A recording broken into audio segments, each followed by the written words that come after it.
The race to number 10 is nearing the final stages, and the promises keep coming. We've cut the deficit in half. Let's clear it all together and have Britain back in the black. Make sure that when you vote, we keep our country stable and strong and fair. And the only way we can do that is by finishing the job, balancing the books, and putting money into our public services. How strong are their arguments? Uncontrolled mass immigration of unskilled and semi-skilled labour has had one undeniable effect upon families in this country. It has driven down their wages. Are their policies coherent? The National Health Service has gone backwards under David Cameron. Labour is the only party with a funded and credible plan to raise extra resources for the NHS. Do their manifestos make sense? If you want a fair economy, a public NHS, a stable climate, vote for change, vote Green. With just 1 week to go, there's all to play for. Have they convinced you they've got what it takes to get your vote? Or are you left thinking it's all just a house of cards?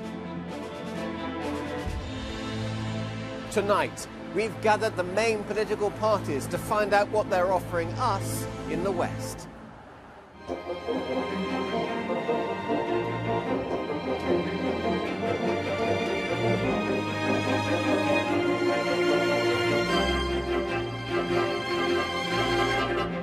Good evening and welcome to South Gloucestershire College in Filton. Just a week to go before the election, and it's getting very tense, and we're expecting a lively debate here. Don't be left out at home. If you want to join in the fun tonight on Twitter, look out for our hashtag Battle for the West. Now, joining us are Dominic Tristram from the Green Party in Bath. Thangam Debbonaire is here for Labour. She's a candidate in Bristol. Steve Stanbury for UKIP in the Forest of Dean. Tessa Munt for the Liberal Democrats. She's defending a tiny majority in Wales. And for the Conservative Party, Jacob Rees-Mogg, hoping to be re-elected in Somerset.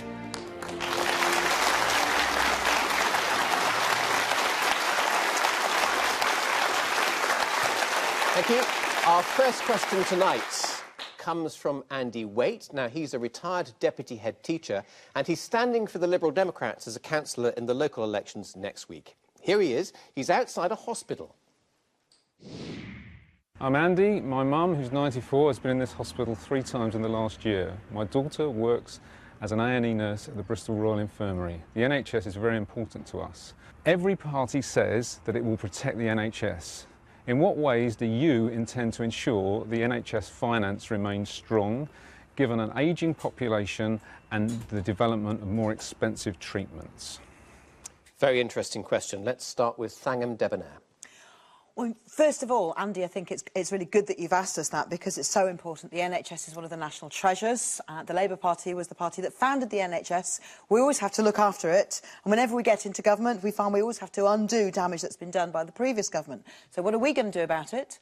Well, we want to bring in a mansion tax and a tobacco tax to help fund 20,000 more nurses, 8,000 more GPs, 5,000 care assistants and 3,000 midwives. We want to bring health and social care together. We're going to do a massive recruitment drive to try and get that going straight away. Why are you the only party here tonight not promising the £8 billion to plug the funding gap by 2020? We want to make sure we're making promises that are credible. We want to make sure that before we promise the moon, we can actually deliver what's realistic, but also we want to make sure people understand that when they see what's written in our manifesto, they know they can trust in it. Dominic Tristram for the Greens. You're promising a lot. We are the only party that's actually going to give the NHS the £12 billion a year it needs just to move forward. The £8 billion is basically to keep it where it is now. That's not good enough. We need £12 billion a year. Where's that money coming from? Well, we've got a range of ways we're going to raise revenue. We're going to introduce a wealth tax and a Robin Hood tax, which on financial transactions, and we're going to tackle tax avoidance, as I'm sure every party says they will. We're going to do it seriously. We're also going to raise the rate of income tax up to 60% for the highest payers. And there's a number of other our manifesto is fully costed, and we can justify all of these. All right, but let's just go to the audience then straight away to see if people are convinced by those initial arguments. Yes, gentleman with the beard at the top on the left. If your pledges are so fully costed, why don't you do what UKIP's done and give it to an independent body to see whether it is, see whether you're telling us lies or just make-believe figures because you believe in an ideological world? All right, I might get back to that one. Anyone else want a point about the NHS? Yes, lady in the front there with the glasses. Excuse me. The thing is that if you open up the NHS to American big business under the trade transatlantic agreement that's going through now, the whole of the NHS is liable to be privatised. Would you vote to get NHS excluded from TTIP? When you say it's likely to be privatised, do you mean they're going to sell shares and charge people for going to the What they're going to doctor do is open up the NHS to anybody unless it's specifically excluded in this trade agreement. Okay. And we know already that American big business is dying to get its hands on our healthcare. Jacob Rees-Mogg. Well, first of all, on the point on TTIP, that is not the effect of TTIP. It would not change the basis of the NHS. All it would mean was that American companies would compete in the UK on the same basis as British companies, but it would not require the government to change its running of the National Health Service. It would be no change for government-run services. It's only in relation... Why not exclude it from the whole treaty, then? It may well be excluded because it is effectively excluded anyway. The question really is how you're going to ensure the future of the NHS. We've got to make sure the economy grows. Got to make sure that we have an economy that is able to pay for the NHS. The Conservatives have committed to the extra £8 billion a year because we are confident that if we make cuts in some other areas and if we ensure that the economy grows, there will be the money to fund it. OK, Tessa Mund. Yes. Well, of course, the NHS has to stay free at the point of use. That's the most important thing. And I use the NHS the same as my family does. But if we go back to the original question, the question was one about ageing population and the expensive treatments. Our problem is really that there's a lot of stress on the NHS. It's absolutely clear that when all of those surveys are done, people are very happy with their own doctor, they're happy with their own local hospital very often, they're happy with the service they get, but somehow we think that everything else, everywhere else, is awful. And so it doesn't quite tie up with the actual experience. Somebody asked about checking our figures.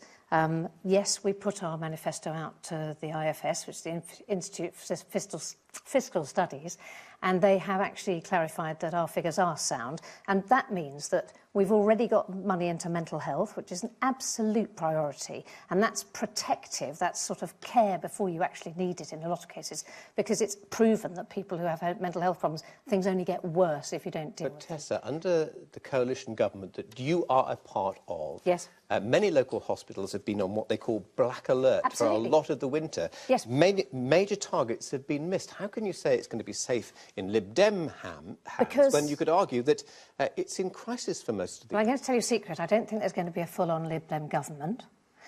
But Really? actually... Does Nick Clegg know this? Well, you know, I'm sorry to say that, but the reality is, actually, we need to make absolutely certain that people can be taken out of our acute hospitals safely, when it's safe, and given the appropriate care. And that means making sure we have good community hospitals and then, even better, guaranteed care in the community. Now, I can remember that as a phrase from my past, which actually was a complete catastrophe. But we do need to make absolutely certain the pressures on our A&E, because people can't get in to see their doctors, maybe we need to make sure that people understand that if you go and see your pharmacist, as I did over the Easter weekend, he gave me exactly what I needed, but I'd missed the opportunity to go to the GP because I was busy doing stuff. All right, we won't ask you what it was for. No. Steve Stanbury from UKIP. Well, the question was about funding, and let's be clear, UKIP is the only party in this election, as the gentleman said, that has got a fully costed, independently audited manifesto. So we know exactly where all the savings are going to go. And so we know that we can actually put in £3 billion a year, 15 billion over a parliament to actually fund the NHS. We know where we're going to make the savings. We're going to make savings 10 billion from leaving the EU. We're going to save 9 billion from cutting our wasteful and excessive foreign aid budget, and we're going to save another 5 billion. Again, we're the only party saying any of these things. We're going to save another 5 billion from scrapping the grossly unfair Barnett formula that means that English voters, everybody here tonight, has to pay pay and fund Scotland. So we're the only party who's actually been clear in our manifesto where we're going to make the cuts and indeed where we're going to make the investments. And do you welcome the fact that managers from Southmead Hospital, just up the road from here in Bristol, are off to Spain shortly to recruit nurses because we're so short of staff? No, absolutely we shouldn't be doing that. We should be recruiting staff here in Britain. We should be training more doctors and training more nurses. Indeed, UKIP is committed to actually spending more on the NHS and doing that. But also what we've got to do, let me just say this very quick point, what we've got to do is actually cut the waste in the NHS at the moment. And we all know that health tourism costs this country over £2 billion a year. And I want to challenge other members of the panel now. Will they say that our precious taxes should be spent on health tourism, that anybody from all over the world should be allowed to come to this country, or is it the National Health Service for people in this country who have paid into it? But that's fair, that's common sense. But Spanish nurses are OK.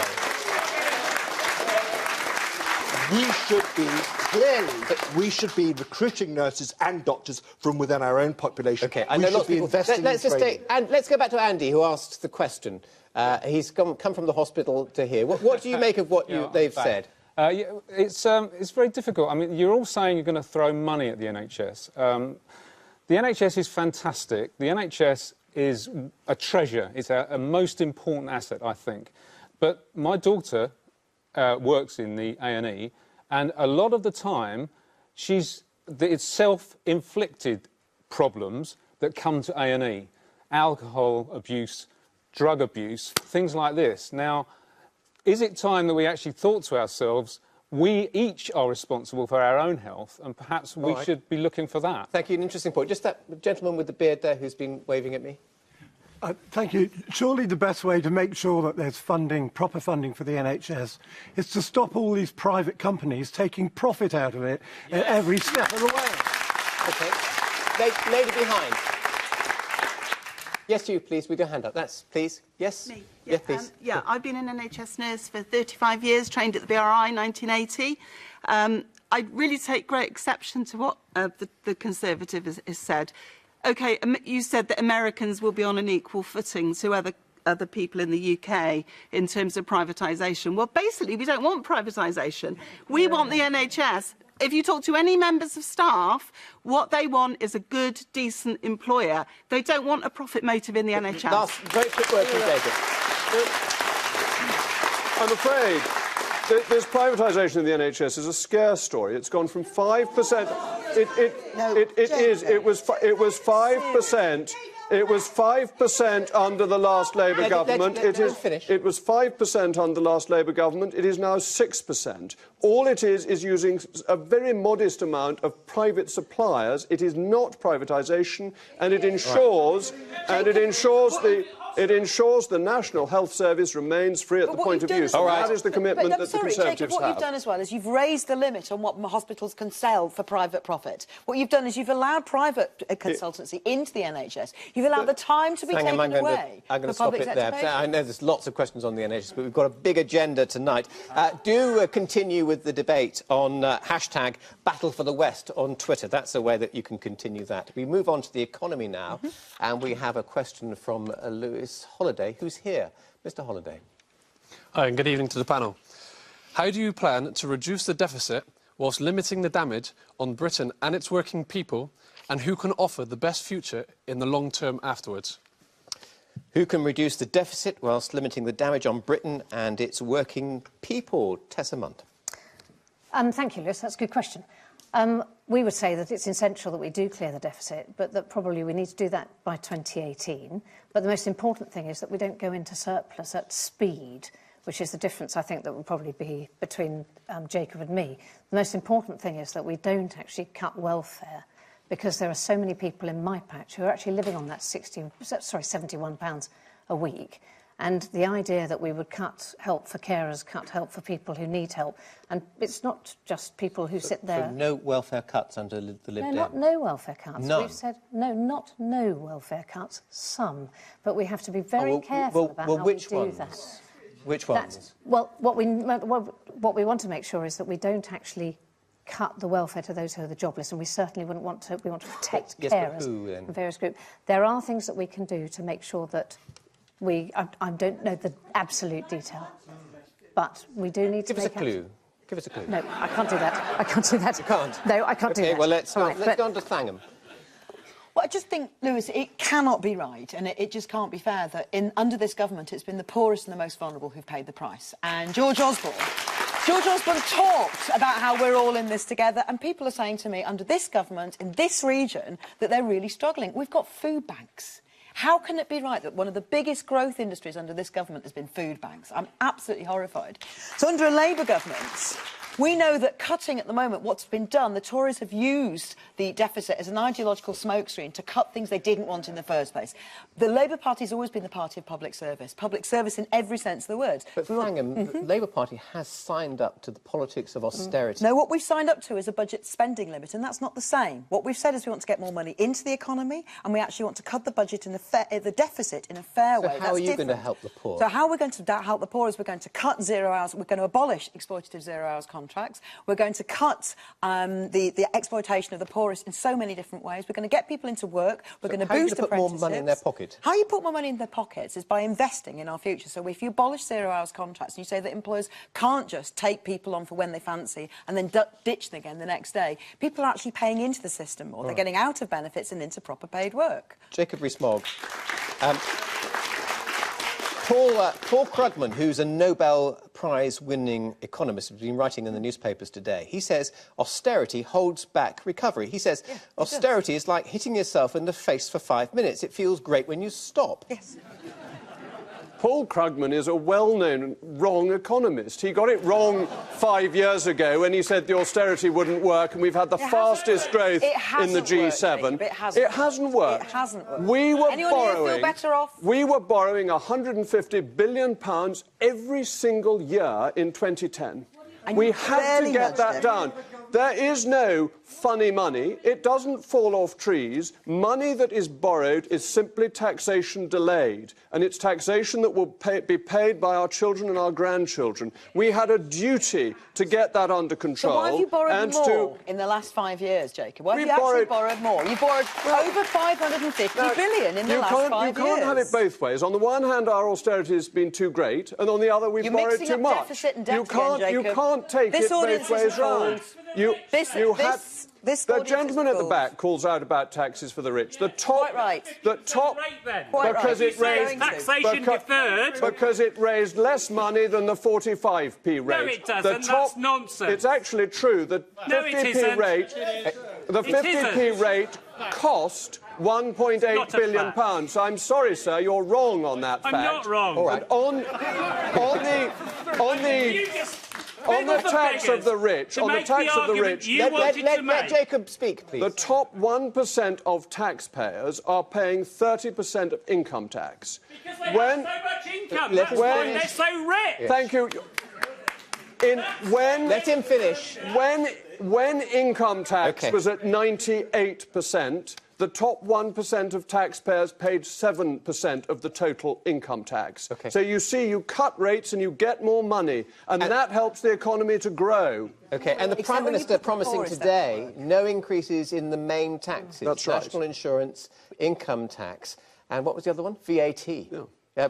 So you've hemmed yourself in, haven't you? You have to have cuts to make the balance work. That is the policy we set out in 2010 with the help of the Liberal Democrats, that there would be a programme of cuts and of tax rises. The tax rises came in first, and the cuts are progressing through the period of the necessary austerity. You cannot spend money you don't have. We changed the tax system to the benefit of people who earn least, by bringing the tax threshold up. And that's such an important thing. It's such a good idea that your party's now nicked our policy. It's actually a UKIP policy. No, come on, Tosh. It's It's about in 2005. OK.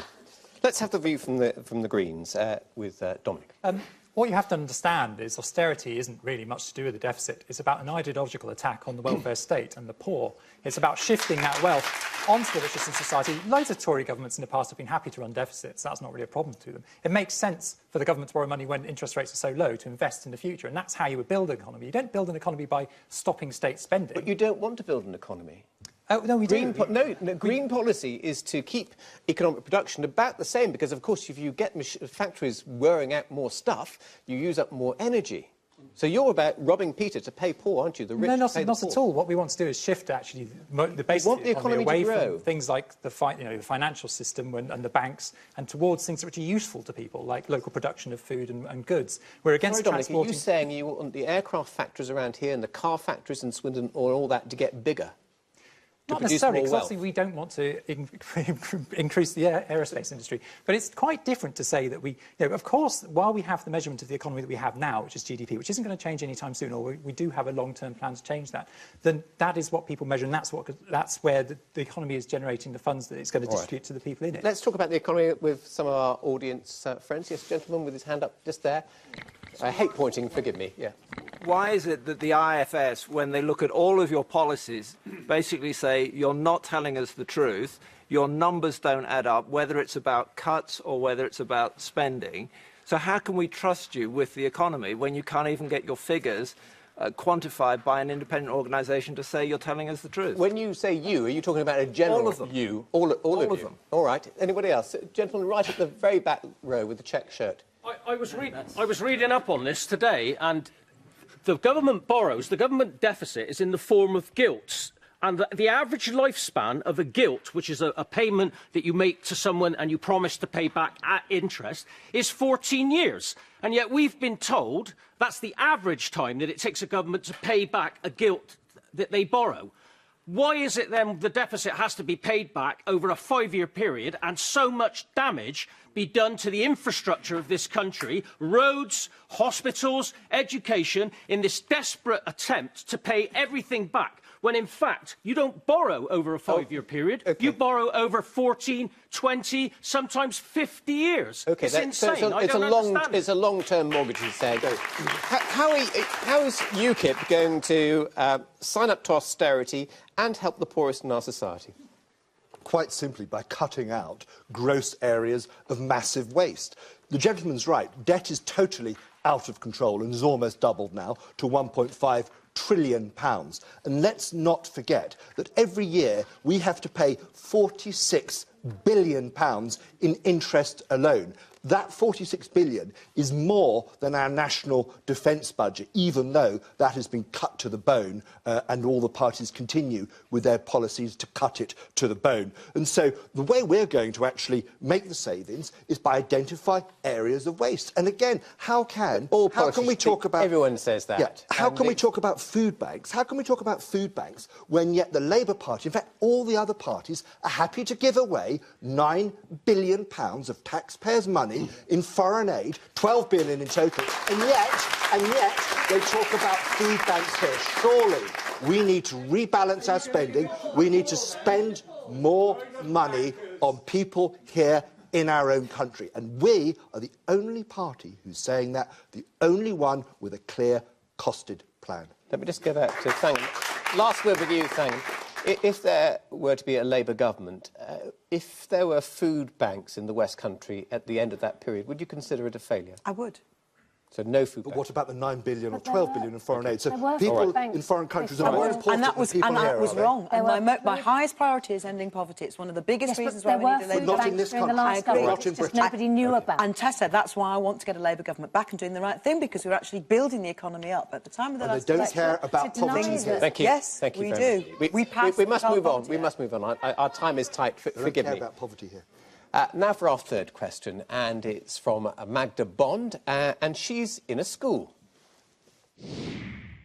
I'm Magda. I'm a hard-working Polish person living in the West, working in a secondary school.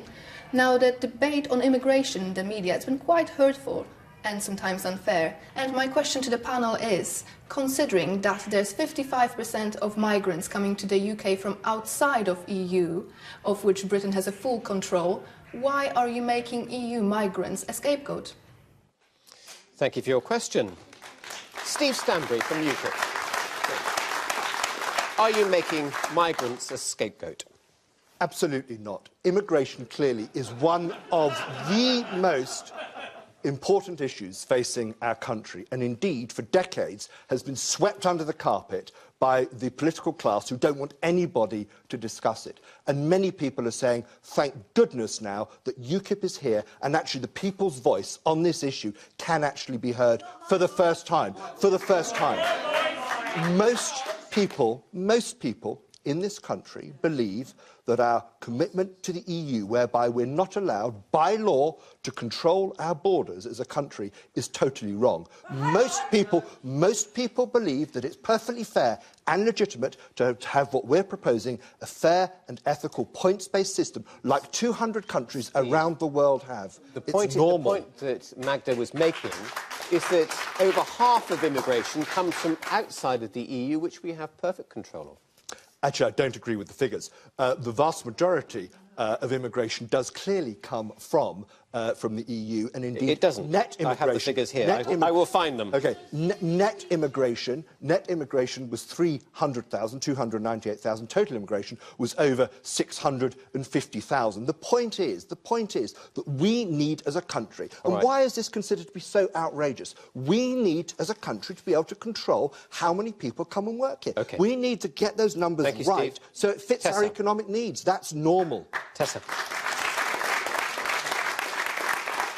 OK, so what I would say is, if you look at the area that I've represented for the last 5 years, there are people who pick strawberries in Cheddar, for which we're really well known, people who pick mushrooms on the Mendips. There are those who work in production and distribution in Shepton Mallet.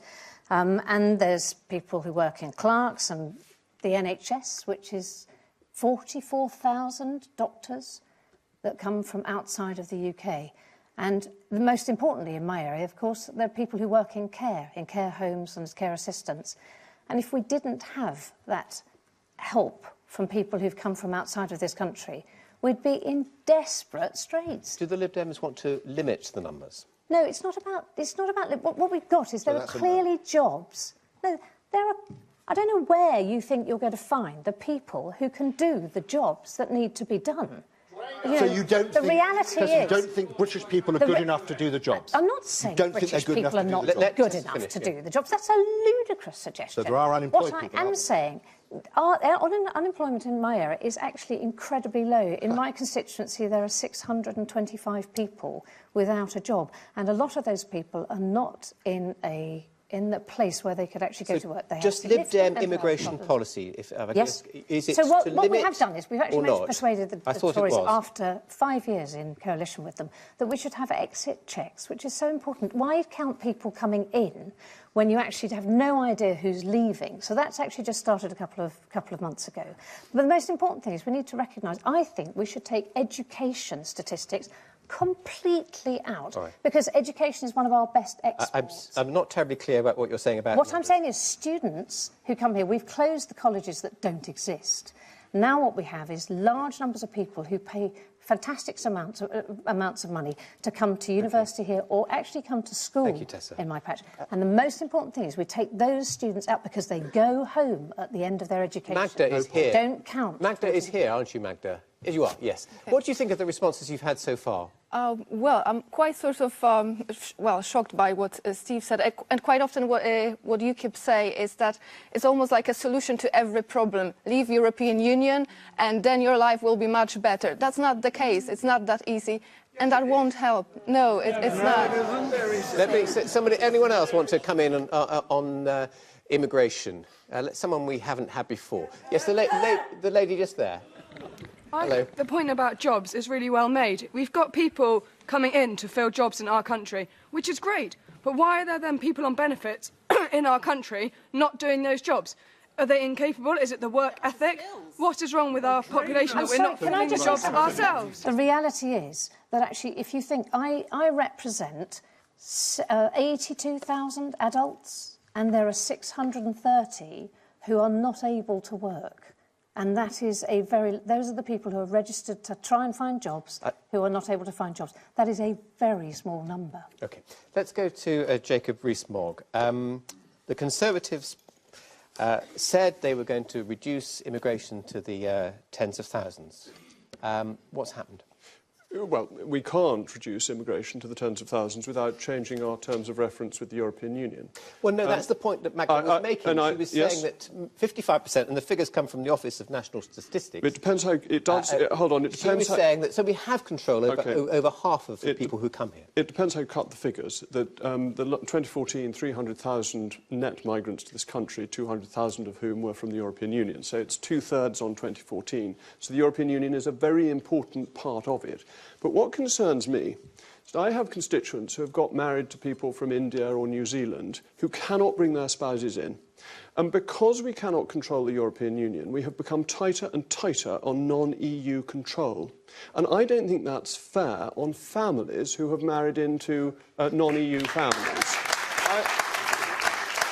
I do not understand why we should have a bias in favour of Europe against India or Commonwealth countries. We have much closer associations with our old friends in the Commonwealth than we do with some European nations. So what I want is a level playing field, and if we don't get it in the EU renegotiation which David Cameron has proposed, I will vote to leave the European Union. It is the touchstone issue, in my view, of our membership. You are the same as UKIP, same policy as UKIP. Not entirely. And Jacob knows that renegotiation is not going to happen. Steve, it's not moving on to Thangam. Thangam Debbonaire. That was such a long time. Magda, you're over there, aren't you? Hi. First of all, I want to say thank you for the contribution you're making to children's education. I also want to say thank you to all those who come here to work, often to play a part in the health service or the education service. I don't know anyone in this room. If you went to the hospital recently and you were treated by someone who wasn't British born, did you say, no, I don't want that treatment, thank you very much? Did you, Steve? Did you say, no, thanks, I'm not taking it? I don't think you did.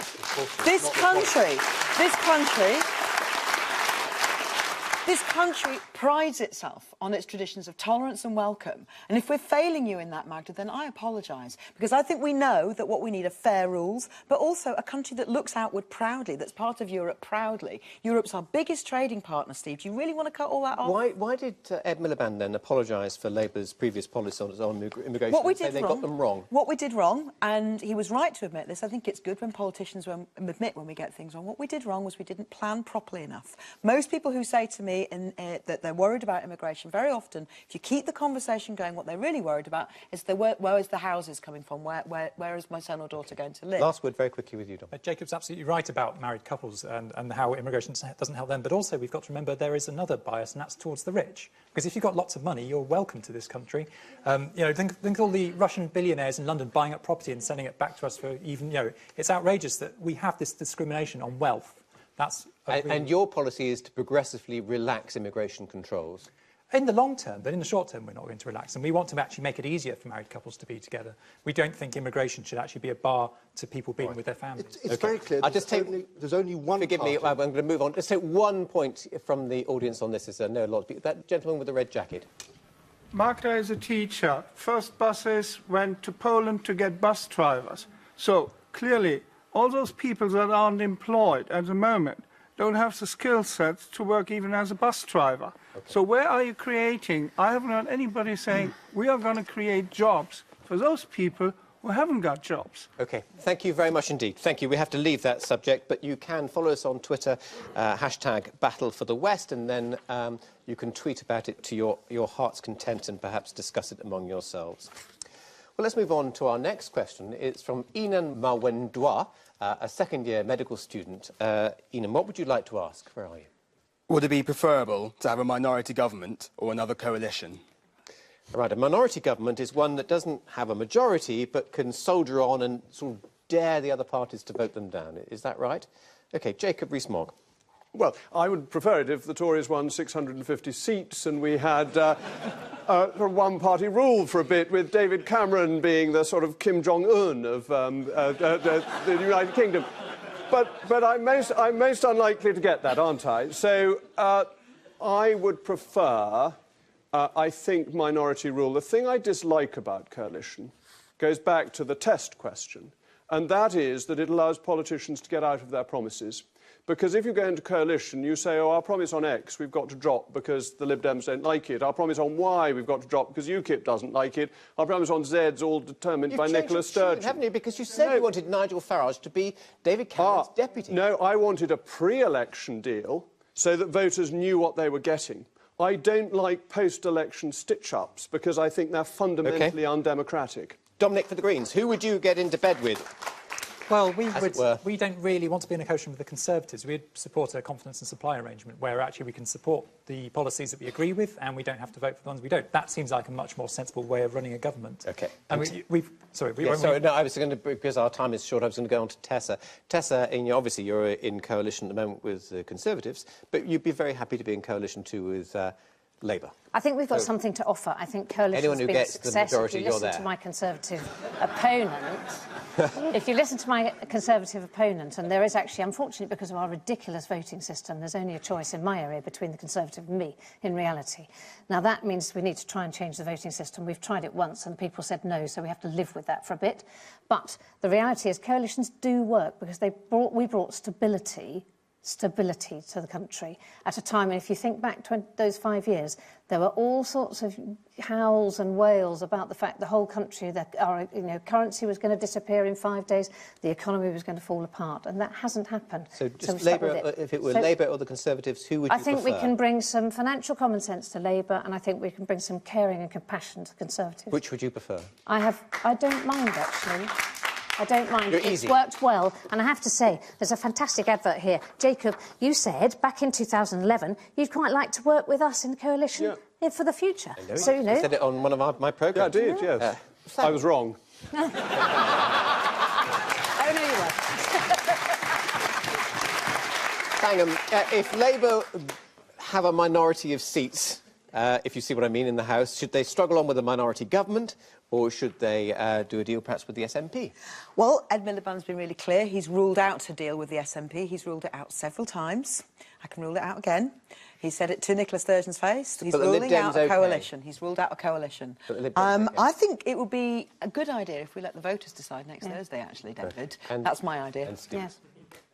What really actually matters, more than whether it's a coalition or a confidence supply arrangement, is actually will, for the first time in a generation, the actual Parliament start listening to what people want? Will the Parliament actually start to listen to millions of people out there who feel so shut out, disillusioned and disconnected to the Westminster political club? That's what we need, a real change and a party that starts to believe in Britain. I'm going to take two very quick points before we have to wrap up. Yes, gentleman in the white shirt.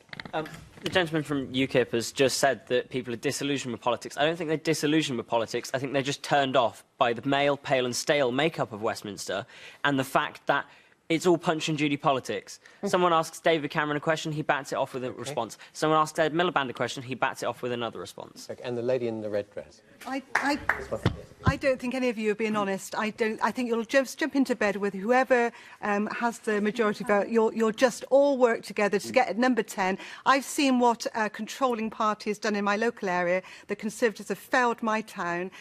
So I'm not sure what's the best option, but I don't think any of you are being honest with us. OK. Thank you very much indeed. Well, unfortunately, we've run out of time this evening on what's been a lively and informative debate, I think. Before we go, I must thank our audience here this evening, you at home for watching, of course, and our panel of election candidates. This time next week, the polling booths will be just hours from opening. And if you'd like to see a full list of the candidates in your constituency, all you need to do is go to the BBC Politics website, where you'll find a link. We're all done here, but the debate does continue on Twitter, online. Battle for the West is the hashtag. But for now, from all of us here at South Gloucestershire College, good night.